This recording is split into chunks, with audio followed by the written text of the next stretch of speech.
And I told her, deal with it. Good night, everybody. I guess that's what I get for telling John, oh, I'm not going to do a countdown. Let's just start. I should have known better. Hey, this is New Comic Book Day Book Club. My name's Alec. This is White Whale Comics, and next to me is the comic world's greatest misogynist, John's Comics with Kids. That's me. That checks all the boxes. JP, little dig at John being late. We were actually both on time. We just know that you're probably the only person who's going to be watching tonight, so we figured we'd just chat a little bit backstage, and we got stuck doing that. And time is an illusion. It's a flat circle. Yeah, it's a flat circle. Time is totally made up. Yeah. And we're all living on the flat plane inside of a black hole. So there you go. I mean, if I was in Australia, it'd be tomorrow. So screw all that. Yeah.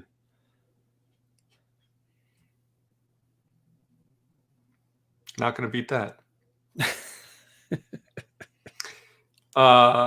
Anyway, we're here to talk about some books. What's up, Justin? Hey, what's up, man? Good to see you. We're here to talk about some books that came out in April, except that some of them came out in March and some of them came out in February. Really hyping it up. You gotta stop selling it. What's up? What's up, Matt? Comics by the Bay. Thanks for joining. Yeah, so like typically our format, if for some reason you have not watched the show before and you're here for the first time, welcome. I don't know how you found this, but happy to have you.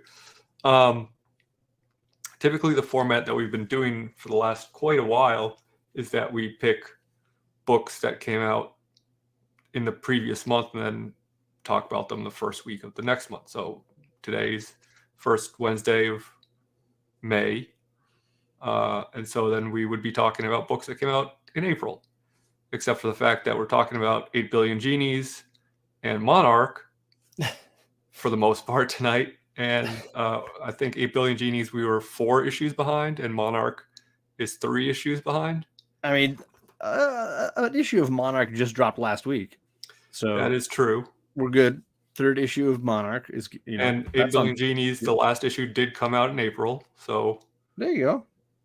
But we're just scooching it back as well. Yeah. We're catching up on these stories, and they all dropped a book in April. So it counts.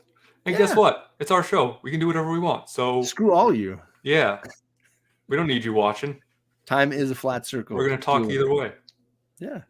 We're not like a tree that falls in the forest and no one hears it if no one's around, because this is on the internet. It's going to last forever. There you go. Yeah, that was a good choice. Let's talk about that one. Yeah. Oh, real quickly. Also, if we have time, we might each talk about a couple books that we might have read that we didn't plan on talking about. Yeah, I got a couple here. Oh, look what I have right here. Speaking of Comics by the Bay. Ooh. Hey. I know that guy. Hey, and congrats, Matt. He won a giveaway on Chris the Comic Vets show tonight. He won all of the Alex Ross villain variants. Oh, nice. All of them. A giant. I mean, that box is probably going to be. Yeah, it's going to be like a short box. Yeah, it's going to be epic. So congrats to you, Matt. I saw something today that I didn't know came out. It's a complete Fables box set. Pretty cool. That sounds epic. $240. I know they've been doing the larger Fables. It's like a weird shaped box. It almost looks like a house. I don't know. Huh. Anyway, let's talk about some 8 Billion Genies. Yeah. So we have discussed this at least once before on the show, if not twice. Okay. Right? I know that we did issue 1. I don't know how much further we went. I think we did like issue 4. Okay. At some point, like when issue 4 came out, I think we did like another catch up. Okay.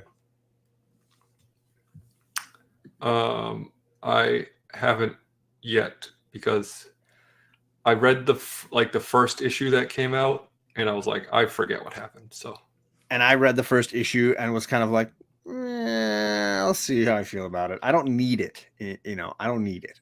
So I'm gonna wait. It's kind of like Claremont dropping a new X-Men comic. I'm kind of like, I can be patient. and also like, why am I going to spend $240 on a complete Fables box set when it's still coming out? I mean, I wasn't going to anyway, but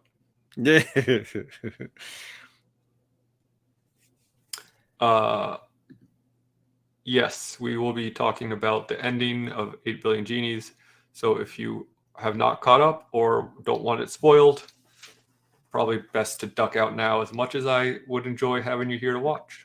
And you'll know we're done when I hold up Monarch, because we'll move on. Yeah. So when you see Monarch on the screen, if you want to keep it muted until. Oh, okay. Okay, good. Okay, I'm interested to hear what everyone has to say about it who has read it. Do you want to jump in?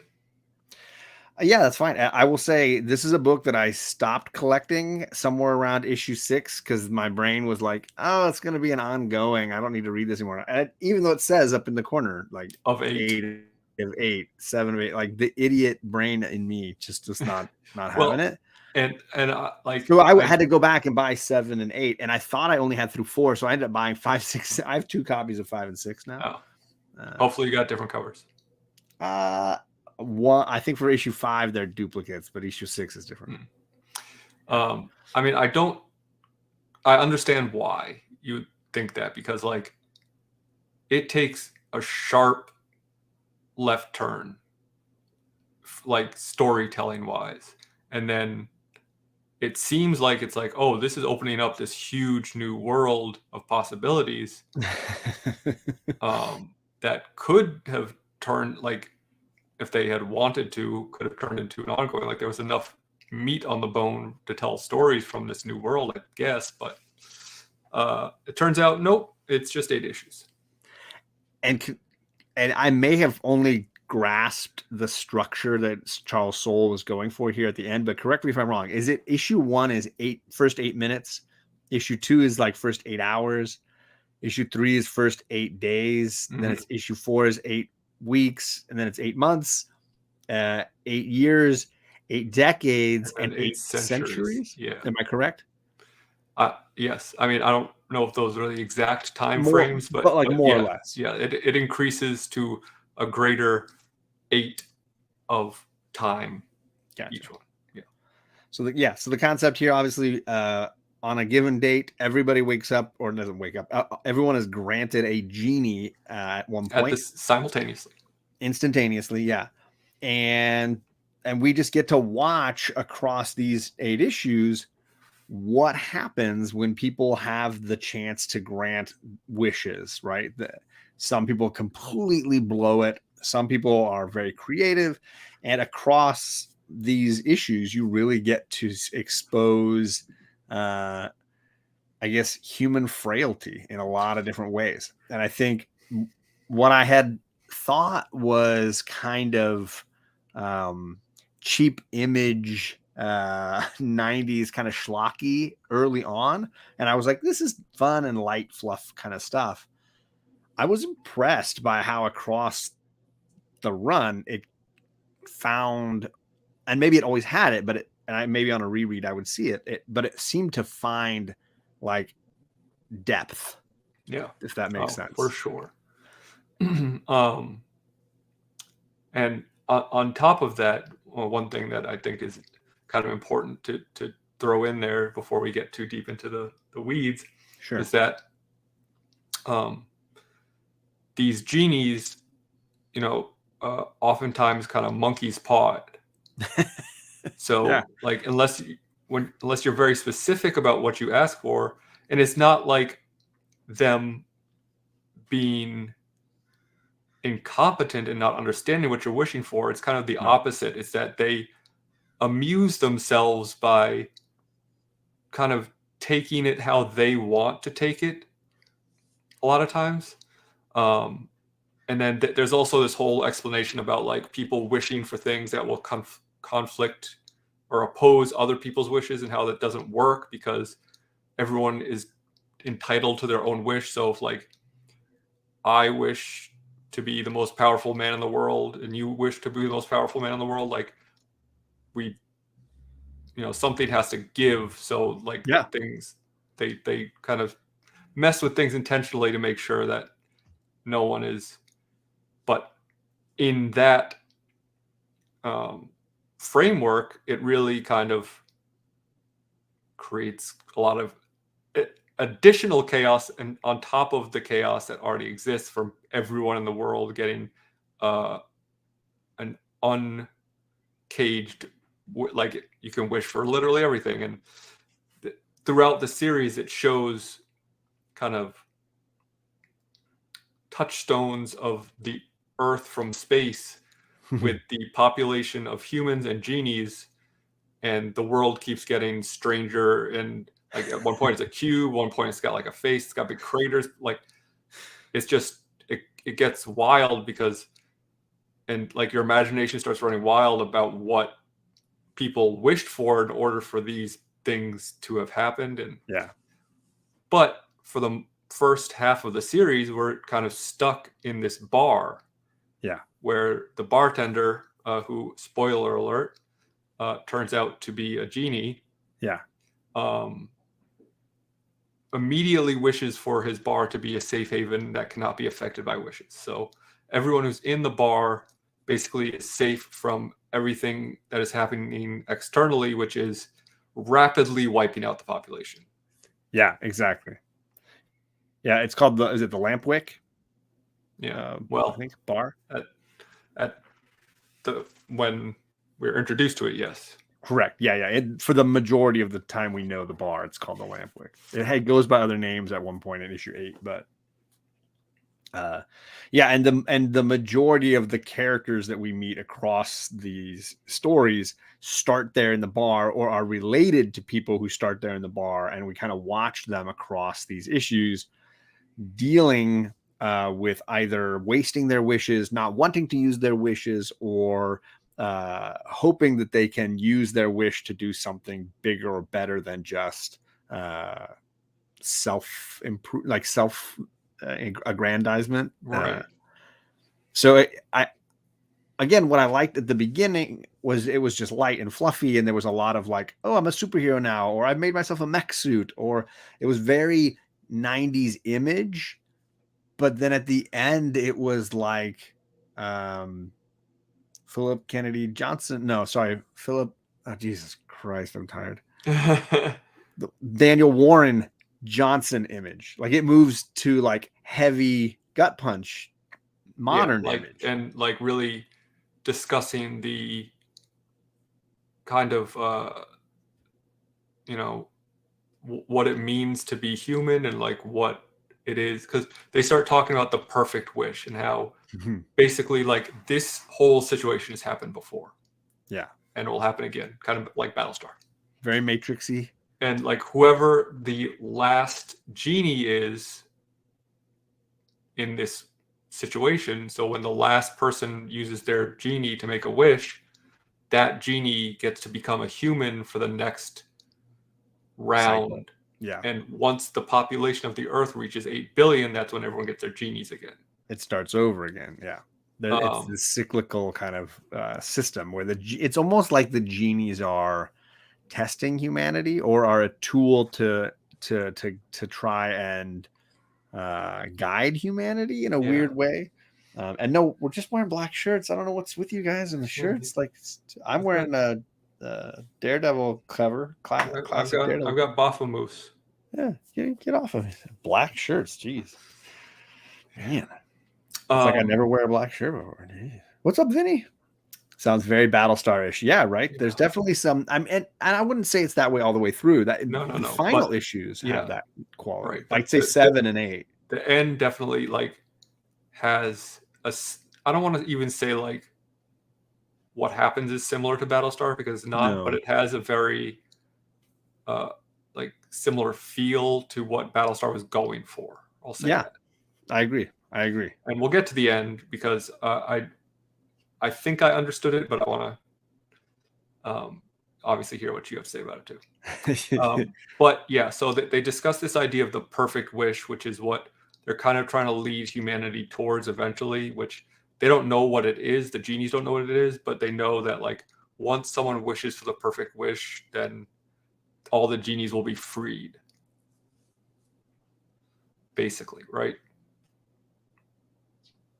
Yeah. I mean, for them, they're stuck in the cycle the same way the humans are, and they're looking for an end to that. And so that's partly why they are such agents of chaos. They enjoy screwing with the system because they've been stuck in it for so long, and they've done so many of these cycles that for them, this is like, no, I don't want you to ruin my fun. I only get to do this every 800 years. I want to make this a kick in the pants. Like, let's make this worth the time. And some of those genies, they use their wish in the first few seconds, and then they're gone, and they're watching for the rest of this, right? Only one of the genies gets to go all the way to the end. Right. Well, I guess you could argue two, but and in that way, I think they're trying to get the most out of the experience. And then, moving humans, like pushing the needle for the humans towards what is the point of all of this? Like, what is the point of what? Existence? Sure. These wishes? Yeah. But the point of humanity's existence in any kind of real awareness. ICT video. It as far as I remember, it does not get into who created the genies. Or where they came from, or why they're why they're there. Like you can, like John was saying, you can infer and you like understand some of their motivation, but you don't really know necessarily their purpose or why they were sent. That is correct, Gore, and I think that's partly why Charles Soule probably picked that number, is because he knew that when he was writing it, it was probably creeping up on that. Absolutely. There's an interesting math fact that they give at one point about how long it took to reach 1 billion, and how long it took to reach 2, then 3, and how it is exponentially faster it got. Yeah. To get to each next threshold. Well, more people fucking. Good times. And as it turns out, 2 of the characters that we are introduced to, well, not technically, but 2 of the characters who are originally from the bar, turn out to be the last 2 with their wishes. They kind of have a sort of a standoff at the end. Back at the lampwick, briefly, it all ends up where it started, right? Where they're like kind of saying like, I want the last wish because I want to be able to wish the world into a place where I think it should be, sort of thing. But and the 2 people these 2 who have their genies left, through the result of other people's wishes, they have been granted immortality, basically. Right. Which is now at the point where I want to discuss the ending and see how you understood it. Right. Yeah. So for those that don't know, who the last 2 are, I guess is kind of a little important. One of them is the child who's born at the bar, whose parents are there, and they have her, and she's kind of got immortality because of her parents' wishes and how those wishes passed down to her when her parents died. The things that her parents wished for impacted her ability to survive. Her dad had this armor that he asked for, something that would help him keep his child alive. Right. And so when he died, the armor went on to her. Like, it continued and on. The mother wished for her to be saved or something. Like, I forget how she worded it, but basically like her mother is dying because their group is being attacked, and as she's dying, she still has her genie, and she wishes for the daughter to be safe, basically. So those two combined wishes enable the little girl that we met in towards the beginning in issue. It was probably issue 2. No, it was probably issue 3 with the months, right? When she's born, she's able to then survive all these decades later, centuries actually later, to be able to be back at the Lampwick now in her father's armor. The other character is the one, coincidentally or beautifully ironically, wastes her wish right at the Lampwick. Immediately. Just blows it. And on a frivolous and, as it turns out, useless wish. Correct. And has to ultimately spend the rest of these books like making up in some way or realizing on several levels like why that was a mistake. Not necessarily like paying penance, but like no, but certainly like it changes the trajectory of her thinking. And I'm a hand talker, JP. So she ends up going with these two friends of hers. Well, I think it's also important what her wish was. Yeah, I mean, she wishes for one of these men to fall in love with her. Who she's in a band with 2 other men. Yeah. And she immediately wishes for one of the men to fall in love with her, who that doesn't work out. No, that wish fails. And then when she travels with these 2 gentlemen along their road, their journey takes them all around, and they don't ever really use their wishes until they perfect their skills as a band, and they come to this refuge where they have the chance to join like an artistic colony that includes music. We didn't even like touch on those. Yeah, I mean, all these different havens and such, and basically it ends up being that to get in, they combine the 2 remaining wishes they've got into one by compromising it in such a way that the wish can only be used if they all agree or if 2 of them have died and it's gone to the third person. Right. And this almost gives her like 3 times the longevity of life because she's the one that lives the longest of the 3. Right. Well, and plus the way they word it, again, like how the genies decide to do things, they basically say like, okay, like you said, whoever the last one alive is gets their wish. And so because of how they word it, until she makes the wish, she cannot die because the other 2 people have died. Yeah. Being the last one means that the wish can't fade out. Like it's basically tied to her and she to it. Right. Which means that's how those 2 characters gain immortality. So she basically gets a chance to be the only person to make 2 wishes. Yeah. And well, I guess that's not true. There's lots of other characters that make multiple. Well, because they kind of barter for other people's genies. Right. So at the end, at the Lampwick, they arrive. She arrives first, and she spends years there back at the bar, not necessarily waiting for the world to wrap down to just one wish, but more because she figures out that there's something different about this bartender. Here's his whole story, and it puts her journey into perspective in a way that allows her to want the opportunity to cast the perfect wish. Yes. And on the other side, it's a girl as well, like the young lady, the daughter that has continued to survive in her dad's armor. She wants to earn the honor for her parents of being the winner of this, to be the champion, if you will. And so for her, she is driven by the desire to be the last one. And it's almost this gladiatorial honor element. And she's traveling back to the Lampwick because she feels like that the answers are with this bartender, and she's going to ask him where the last person might be. Her genie only tells her that there's one other wish left. She just doesn't know where. And so when she gets there, she's of course pleasantly surprised to find that it's like Highlander. There can be only one, and there they are, and they're ready for the showdown. And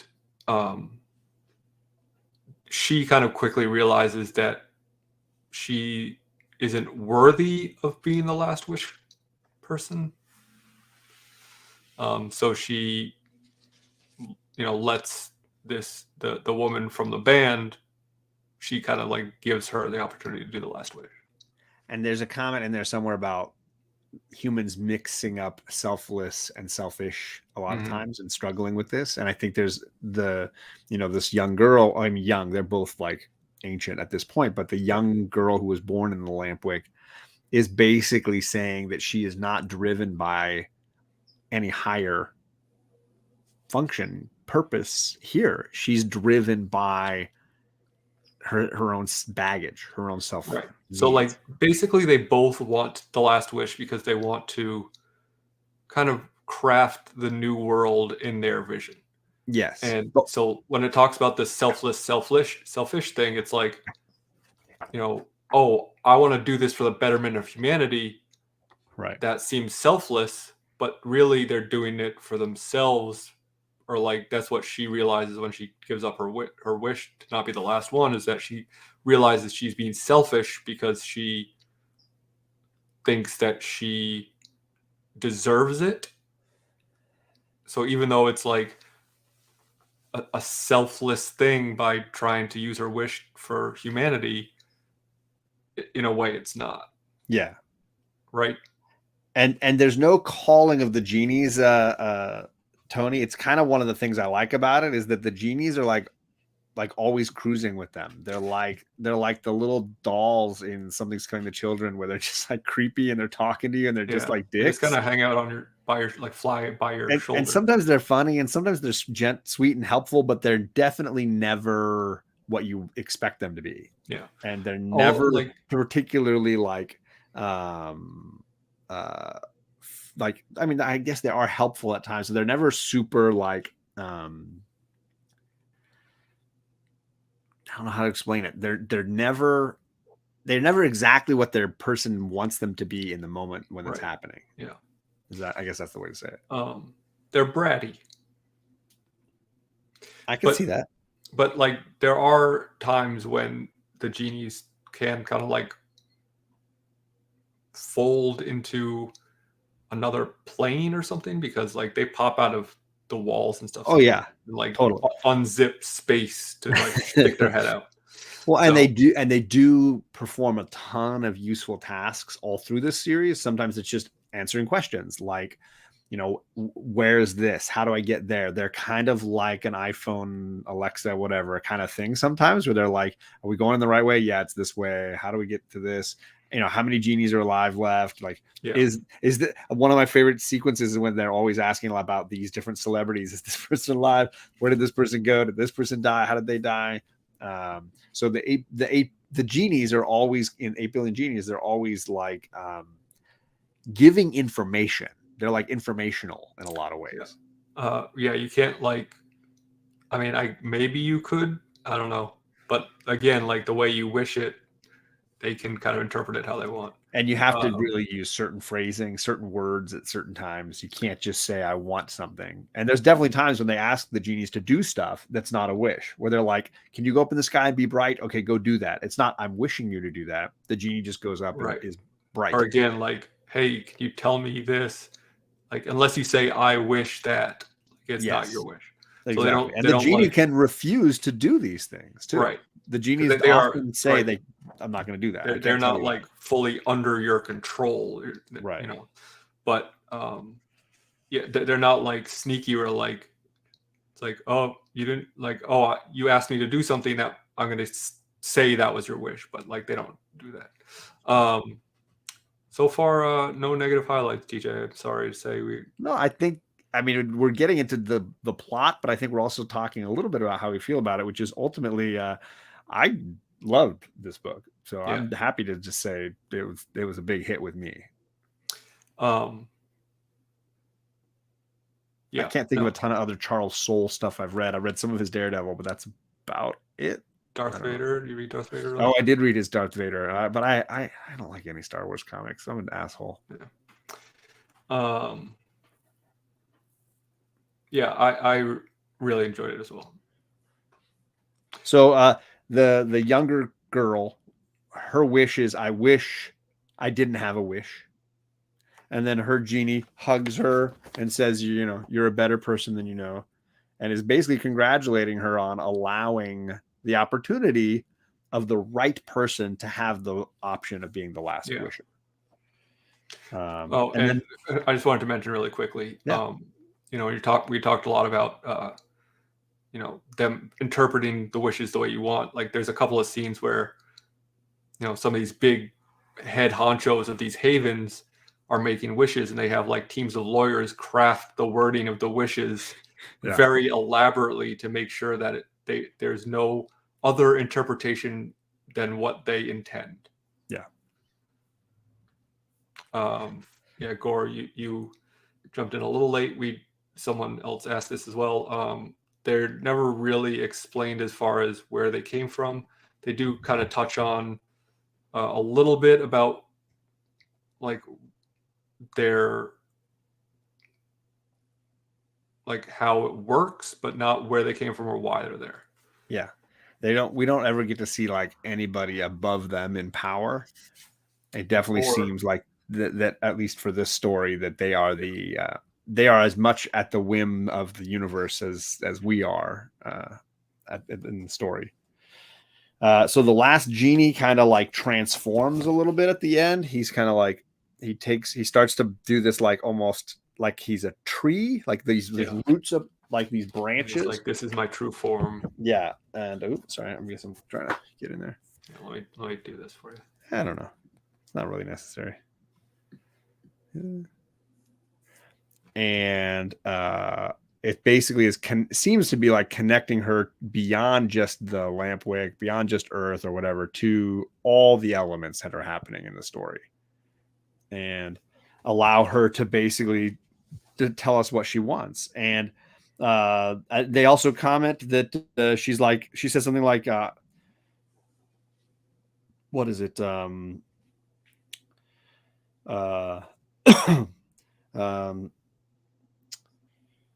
She makes the comment, and I guess it's not on this page, that the genies, she knows the genies take into account what's in your heart when you make your wish.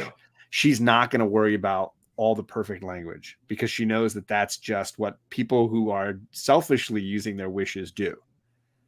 But people who are selflessly just speaking from their heart don't need to worry about the language they use, because the genies understand what and she says they're gonna take it in the way that you want. Yeah. She says, I wish for love, but this time not just for me. I wish that everyone would love the way they want to be loved. And then it says perfect wish. And then the last page, it says the next 8 seconds, population 8 billion, genie population 0. And that's kind of the end. Well, that's literally the end. Literally. Sorry. No kind of. It's not kind of anything. And that's it. So the one thing I wanted to discuss with you in regards to the ending,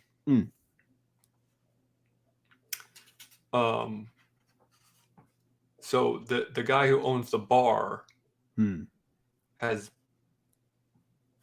been alive for the entirety of not existence, but he has been a person since the previous cycle of wishes. Correct. So I think it says the first date we get with him being sent to Earth is 1200 AD. So the last 800 years. Whoa, for sure.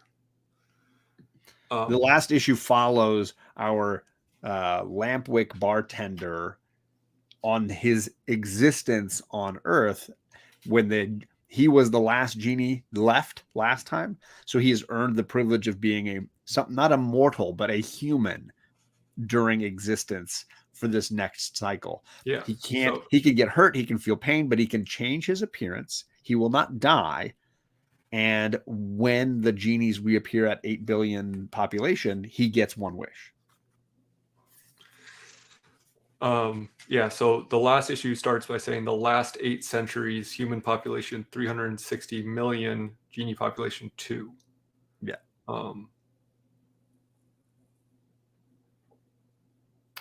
And So this is when he's kind of sent down to Earth to kind of live as a human, which is his like reward for being the previous last genie.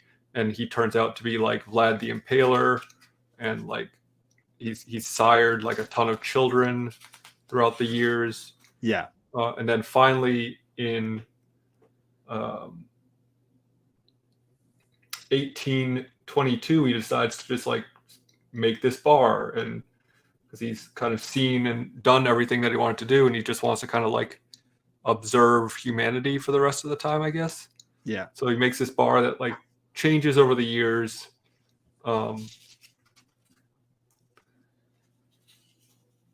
The bartender. So Old Wolf, they don't tell you anything that happens really after the wish gets granted, except that it shows you the Earth, tells you there's 8 billion people on it and no genies, and it has a kind of ethereal genie glow, and that's it. So we don't know who the 8 billion people are necessarily, and we don't know if this bartender is one of them. We don't know if the genie who granted the last wish is one of them. We don't know any information really. Well, so here's the thing that I wanted to discuss with you. Please. There's this scene right here where it shows the woman from the band talking to the bartender, where she is clearly old, and this is like before the other woman comes in, and they're the last two genies. Because they spent a few years, I don't remember how many it says, but living like this. It's 702 years after G Day, which is the day everyone got their genies. Okay. So this is another 7 centuries after. I think that sounds right. So yeah. This is like 2720. That would be correct. Yeah, I think that sounds right. And then it says the first 8 centuries, human population 12 million, genie population 3. And obviously the human who runs the bar is one of the 3 genies. And it's 800 years after G-Day. So this is yet another 100 years since we saw her talking to the bartender. Entering the bar, yeah, basically. So she's been there, I guess, almost 100 years.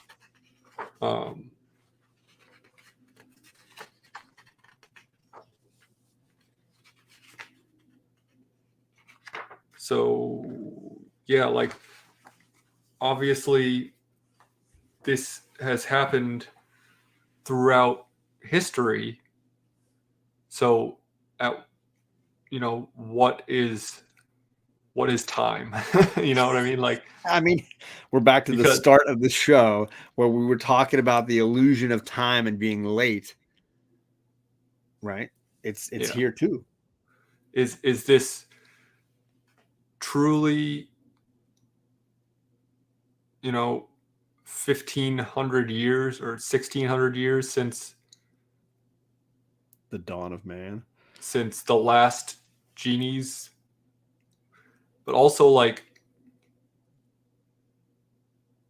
the population wasn't completely wiped out in, 1200 AD. So it's like, when does this occur? Like, is this in the past? I mean, the cheap, crappy answer is it's whatever the writer wants.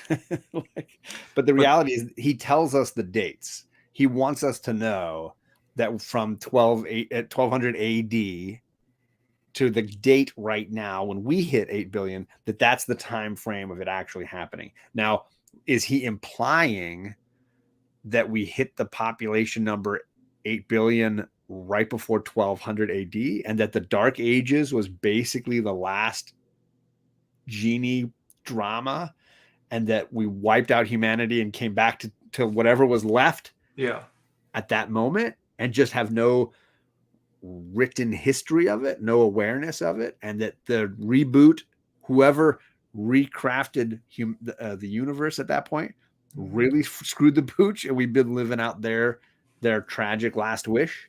Or is it very much like Battlestar, where this is all in the past, and humanity, the next 8 seconds is the dawn of humanity as we know it. Right. I don't know. It's just it. Or does it reboot to the same moment each Yeah. time, Right. no matter what the crappy last wish I mean, is? it at the end of the day, like, that's just kind of interesting things to theorize about. It doesn't matter It's the because, beautiful conjecture of a quality story that leaves you the options to ponder.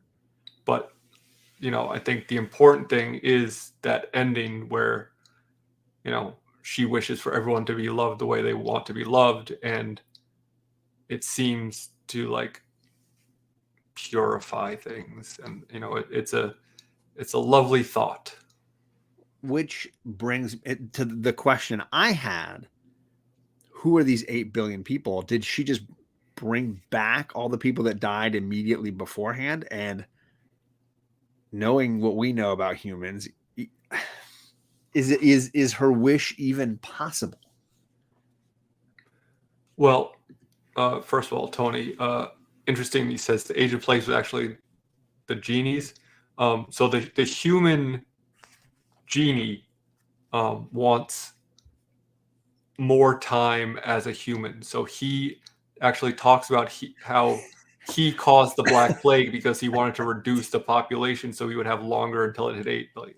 It's hilarious. Yeah, he intentionally slows population growth by causing the Crusades and the Black Death just to make sure we don't hit 8 billion before he's able to achieve his ends. Yeah. Which I love it. So to answer your question, though, like, obviously one of the big players in the second half of the run is this guy who runs one of the havens. Sorry. Who his wish is that he wants people to believe in him, because all of his life people didn't believe in him. And so whatever he says to people, they kind of just like take it for gospel, which allows him to ascend to this like kind of god emperor type character who can almost get anything he wants by talking to people. So having seen that, and having seen like them, constantly showing the power these genies have to like really affect things on a wide scale. Yes, the nature of humanity in a vacuum, that wish is not possible. But with the power of the genie kind of pushing people in the right direction, I think the idea is that it is. But does it remove free will? Does it remove some, are these really the same 8 billion people, or are they now like automatons that are forced under her yoke? As far as I can remember, the only stipulations that genies really discuss is that if a wish contradicts another wish, it doesn't, like, clearly free will is bendable when this guy is making you believe in him from the wish. So right. This is interesting to me. And who are these 8 billion? I'm assuming it's the original 8 billion people. And yeah, the world even seems to glow with the same ethereal genie glow. Yeah. So yeah, I mean, if you haven't been picking this up as it's come out, I would highly recommend reading it when it comes out in a trade. It is a complete story. I don't really think they're gonna do a sequel because it just wouldn't make any sense. But yeah, I really enjoyed the whole run. Yeah, same here. And I thought they really did a great job of capturing something very different and doing it went in ways I didn't expect it to go. And shout out to Alec for pointing out to me that this was a Calvin and Hobbes cover, because you didn't even get that? I didn't even get it until he pointed it out. I mean, it looked a little similar, but I was like, oh, I think these covers are bonkers in almost every way. I think it's a Paulo Rivera cover too. But I didn't even notice it. And it was whatever my shop had left. They just grabbed me one. Like the little genie looks like Calvin, and like clearly dinosaurs and And fighter jets are always in like the Calvin's imagination. Yeah, episodes. I didn't even notice it, but it makes me absolutely love it more. Yeah. Although I'm also a big fan of this was the A cover for Jason the thumbnail. Oh yeah. For the last issue. Anyway, we talked about that for 45 minutes. I'm glad we did, because I'm also very glad you convinced me to go back and get it, because it had ended and I was just going to wait for the trade, and then you were like, you know what, I think you said you read issue 6 and you're like, I really enjoyed that, we should talk about it. And I was like, okay, I'll go back and figure out which ones I missed. And it was my shop had them. Shout out, my shop is freaking awesome, and they instantly went on the shelves, pulled whatever they had, hooked me up, and I was set. Nice. That was great. Love a good comic deal. shop. Yeah, nothing better. Well, I can think of a couple things better, but it's pretty good. All right. I'll consider it. So do you want to try to squeeze in some talk about Monarch, or should we save it for another time? And it's kind of late. I feel like there's a lot on meat on the bone for Monarch. Yeah. I can briefly say that I'm enjoying it. That it's obviously not as great as something like 8 Billion Genies. Well, I mean, even as Philadelphia. It's also not. But I like it. Yeah, exactly. I like it more than Blackula. I think the story is going different than Blackula. Yeah, I think the story's going in more interesting directions. I like the art a ton. I wanted to hold up this one spread page that I thought was buck wild in issue 2. That was really cool. It reminds me a little bit of Alienated, which is a series that I loved 3 years ago, maybe, from Boom Studios. So yeah, I'm enjoying it. I'm not quite sure how much I'm loving it, but I'm enjoying it, and I will continue to grab the new issues so we can talk about it next month. Yeah, I mean, 3 issues in. Sorry, JP, I promised you I would hold it up. So we're talking about Monarch, but only for a couple of seconds. Using my hand, I'm talking with my hands again. There you go. Yeah, I mean, 3 issues in, I still don't really know what's going on, but I'm not uninterested by it. Right. And if anybody's seen the movie Attack the Block, I'm getting slight Attack the Block vibes from this. Sure, a little bit. As far as inner city alien attacks. Great movie. Yeah, really, really fun movie. There are a couple of one-offs that I could mention if we want to spend the last 10 minutes. Yeah, I got 2 other books to mention. One is a trade, and it was not from this month. I just read it this month, so I can do those at the end. Yeah, if you want to take a turn. Okay. World Tree, which everyone probably knows got recalled due to a printing error, and then finally got re-released a couple weeks later. It's by James Tiny Onion. James Tinian. And it's about this dark web. They call it like an underweb or something. Yeah. Basically, like, it is some sort of sentient force that, when is brought to the surface, kind of like affects people and can take over people's minds, it seems. Lots of lady bits. There's quite a bit of full frontal nudity in this. Damn it. I skip a book and look what happens. But it's pretty wild so far. It's one of those things where it's like, I don't really know where this is going, but it could go in very interesting ways. I didn't love the art. Like, it was fine, but like some certain panels were just like, seemed not like lazy, but just like not well rendered. I don't know. And I can't necessarily show you too many pages because it's like either super graphic violence or naked ladies. Sounds like a win. I will issue 2. Yeah, right? I'll probably pick up issue 2 just to see where it goes. Although, like, I keep telling myself that what I'm going to do from now on is buy issue 1s, and then if I like it, I'm going to wait for the trade. But I've not done that once yet, so I'll probably buy issue 2. Well, here's the benefit of that method. If you don't find yourself motivated when the trade comes out later, then you weren't interested enough in the first place.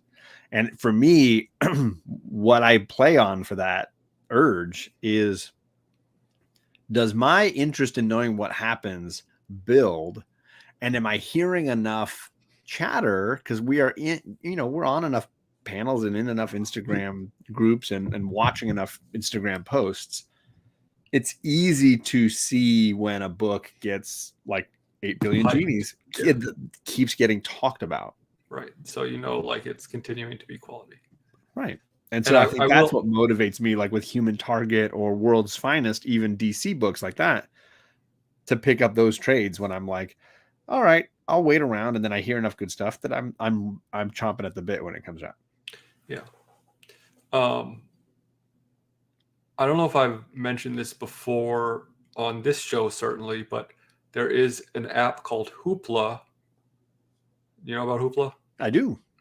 Which libraries, yay! Yeah, it's a library connected app, so you can connect it with your public library card, and there's a ton of comic books on there. You need to go into your library, make sure you know your like passcode to like use online resources for your public library. Most of the time you pick one when you get your library card, but some people, like myself, when I first got my library card, just for me and my girls when we were going to the library, I didn't really take time to think through what that passcode was. Yeah. And so I just needed to refresh my brain on what it was. And then once you've got it, you can go on the Hoopla app and get all kinds of good stuff. Yeah, there's audiobooks, there's ebooks, but there's a ton of like digital trades, a ton. Yeah. So yeah, Hoopla, check it out. Yay, libraries. Yes. So yeah, fans of libraries and fans of free digital reading, get on it. It's a great resource, and especially for, like Alec is saying, for indie books that maybe if you've got an LCS that doesn't stock much in independent comics, if you're in a very rural area where you don't have a good comic shop near you, and these are things that allow you that without having to buy from Amazon and Feed the Beast. Yeah, and obviously, like, it does connect directly to your local library. Yeah. So, and I mean, not like your local library branch, but like for me, it's the Orange County library system. Oh, God, I forgot that we both live in Orange County. Yeah, I forgot that. Holy crap! I love that. So, like, there is like a large amount of resources, but like my Hoopla is not going to have the same things John's Hoopla has, even though we're both in Orange County. Just different Orange counties. Yeah, exactly. So, like that, the OCPL system that I'm in has a whole set for my community. That if everybody's rented Strangers in Paradise Volume 1, I may have to wait for it. Right, but like you can wait list them, and then when they come up, they kind of like they alert you, and you can borrow them. So for me, there's a lot of trades and stuff, but I don't want to promise you that whoever is, might be listening to this and downloading the app, they'll be like, what's he talking about? There's nothing on here. Like, if ideally your public library system is broad and connects across a large swath of options for you. But there's also the option a lot of times to go to your library and kind of request that they purchase certain things sometimes. So if you go to your library and say, hey, like, I've noticed your graphic novel selection is not up to par. I'm not saying they will, but like they do have discretionary funds a lot of times where they can buy, if they get enough interest in certain areas, like they don't have mysteries enough or whatever it is. So, well, and librarians are freaking awesome. Shout out to the Great Legend Show himself, a librarian. we these are people that they want to help you, and this stuff is for you. You pay taxes, like you Yeah, you're already paying for it, so might as well use it. It's like, yeah, so you can go and be a Karen and ask to see the manager. well, I don't recommend that. I want Something's Killing the Children.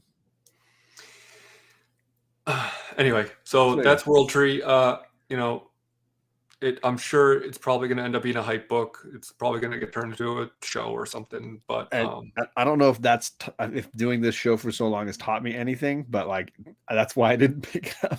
Like my shop was like, "You sure don't want this? Everybody's gabbing." And I was like, yeah. "I don't. Everybody's talking about this. It seems where's the Dungeons and Dragons? Like, give me Saturday Morning Adventures issue 2. Yeah, I got that too. Don't worry. Yeah, which is I wanted to talk about when you're done.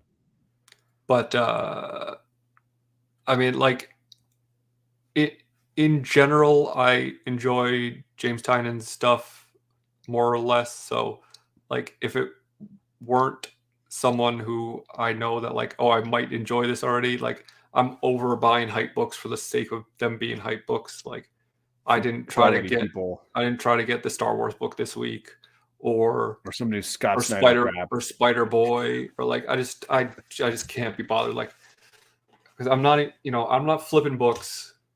So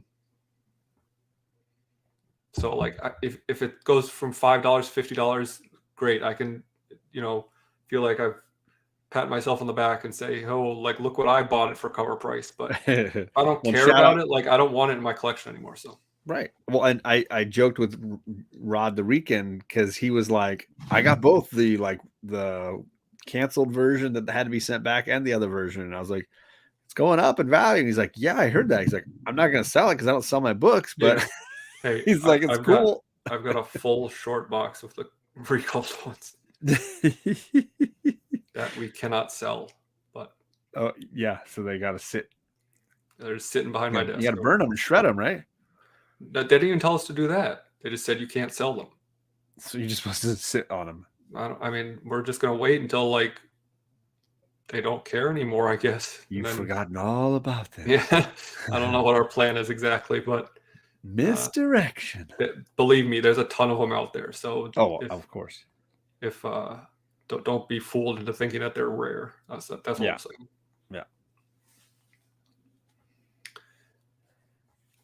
Yeah. Tony, I can't even get one for myself right now. So as soon as I can, I'll hook like they know how many are in that box. Yeah, I mean, that's fair. So I did grab the second issue of David Boer's Dungeons and Dragons. If you guys missed it, it was last month over on my channel. Yeah. Yeah. We were talking to David about his new book. We had met up with him at MegaCon. This is from IDW. It's the classic characters from the animated Dungeons and Dragons.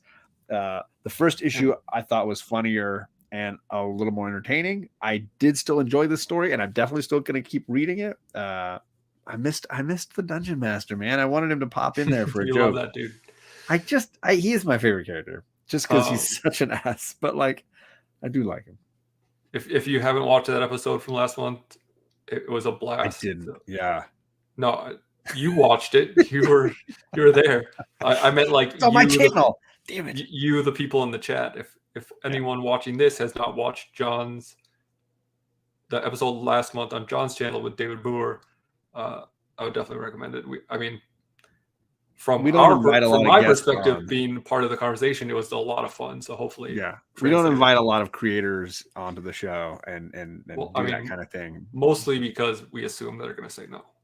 Well, there's that. There is that. They've seen our other programming, but it was a really great conversation. He's just an awesome dude. Yeah, for sure. So there's issue number 2 of that. The only other book I got is, and really just I'm reading Reckless from Brubaker and Sean Phillips. I would recommend this to anybody who likes noir. Like if you are the kind of person that picks up the Hieronymus Bosch novels, or John Grisham thrillers, or just classic detective, Magnum PI-esque kind of stuff. This is for you. Like this is just classic pulpy noir, as Brubaker and Phillips are known to do. Yeah. In the series, each graphic novel follows the main character, Reckless, and it's usually like in the early 80s, late 70s, early 80s, and you know, he's a gumshoe with a dark past, and he's got a gal who helps him with his, you know, solving the crimes, and there's always some seedy underbelly of Los Angeles he's going to uncover, and you never know where the story's going to go, and it always ends with a bang. They're predictably unpredictable. you know what you're going to get when you get them. And in that way, I understand why some people prefer Criminal or some of his other work. For me, I like it better because I find I like the characters more, and their characters are richer. And I think that makes me invested in what's happening with them. The drawback is they're only in trades. There's no single issues. The trades are about 20, is it 30, 25, $30, $25. Hardcover. There are beautiful hardcovers, really nice. The paper quality is great. The artwork's they're not great. especially like big, right? They're kind of like, no, they're just normal size, graphic novel size. I mean, like thickness wise, like they're like No. like what, No, 4 no. issues? Yeah, it basically is like, it feels like 4 or 5 issues, although they're not designed to look like issues. Like they'll just be page breaks. I'm just thinking of like for the price per page. Right. Correct. Yeah. It's basically 4 to 5 issues of comic for $25. But for me, like I read through them incredibly quickly because they're just a whole lot of fun. And I am trying to parse them out because this is the last one that they published, and my LCS owner said it's his favorite, and I trust him implicitly. His taste is amazing. And he said he's hoping it's not the finale, but that there's no plans for a 6th one. I think this is the 5th one. So, take your time. Don't rush through them. Parse them out. Really take your time enjoying them because, they are just, each one has been a whole lot of fun. And the only thing I'll have left when I do this is that I know that there's the Western they did, Pulp, I think, that I've got to do next. Yeah. Yeah, you can honestly pick them up in any order, Tony. I don't even know that it matters, but there is a prescribed, or a release order, right? Yeah. And I'm happy to help you out if you need it. But it's not a continuing story, right? Like they're just individual adventures of the same character. Yeah. The only thing that really evolves is the gal that he partners with, because she's not really in the first book a ton, and she's basically soloing one of the books where she's the main character and he's the backup character. So her character is the only real evolution, but again, you could read it out of order, and even some of the books are in the chronological order is different than the release order, right? So sometimes it's like this story took place later in the 80s, and this one takes place early in the 80s. It jumps around a little. Send me yours. Actually, because they're these hardcovers, Tony, and because I like them a lot, I'm probably going to keep these. Yeah, you should. But if I see them for 50% off in my shop, like I do a lot of times, I'll just buy another set. I just did it recently for, what was it? Righteous Thirst for Vengeance. They had both volumes at my shop for 50% off. So at some point, I'll give those away to somebody that missed out on that great series that we talked a lot about last year. Yeah. So I got the full story of that. And again, if these come up 50% off, I'll definitely snag them. So don't worry. I'm sure that In Stock Trades has all of them and that they're reasonably priced. Probably. If you want to go that route. Or and the not go Hoopla. The terrible beast of Amazon. Yeah, check Hoopla. Maybe they're on there.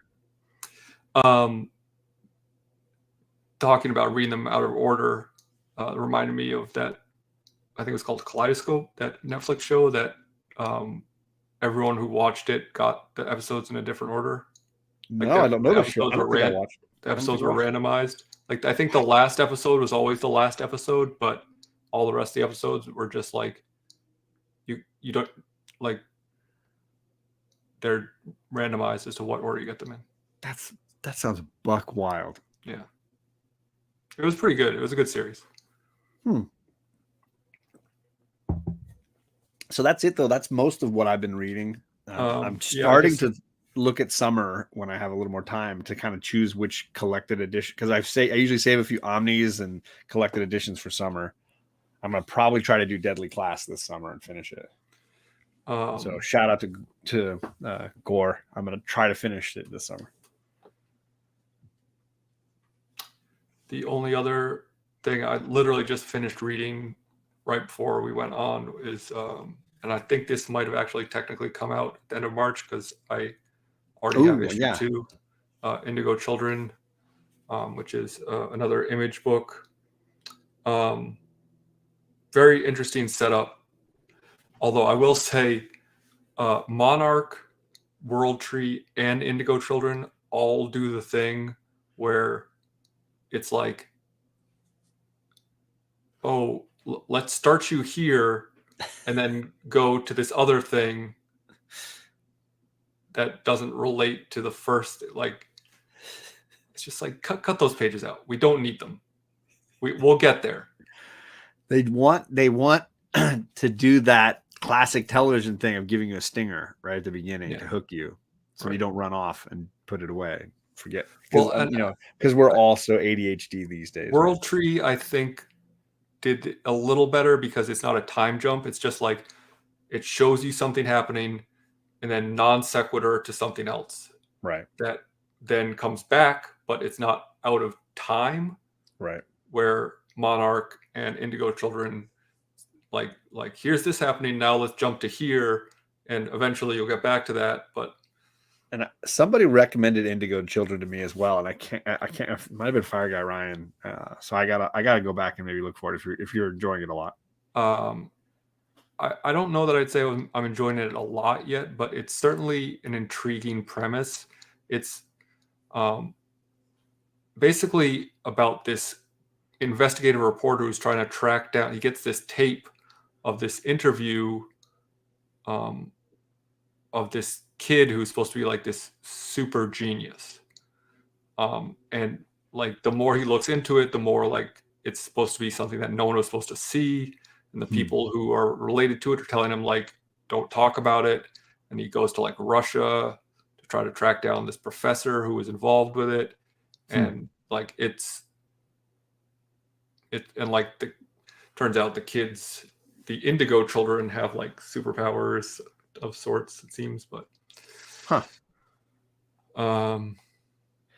so yeah, it was intriguing enough that I would probably, I already bought issue 2 before I read issue 1, so I'll at least read that, see where I'm there. But all right. Gore, I've read a quarter of the story. Like I've read the first hardcover of the 4 that it'll eventually be, because the 4th hardcover I don't think has been published yet. You can correct me if I'm wrong, but I think it's coming soon. And my goal was to get the 4th hardcover and then read 2, 3, 4 like in one big swing.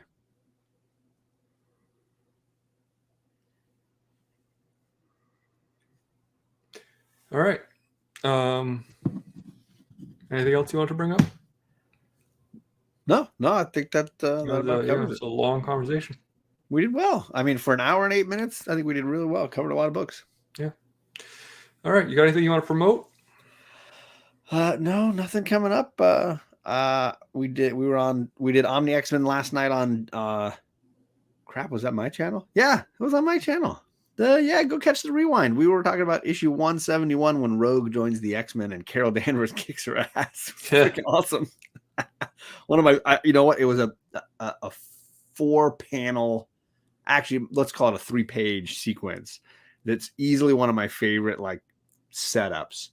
Rogue is being interrogated by Xavier. Like, is she, can we trust her? What's going on?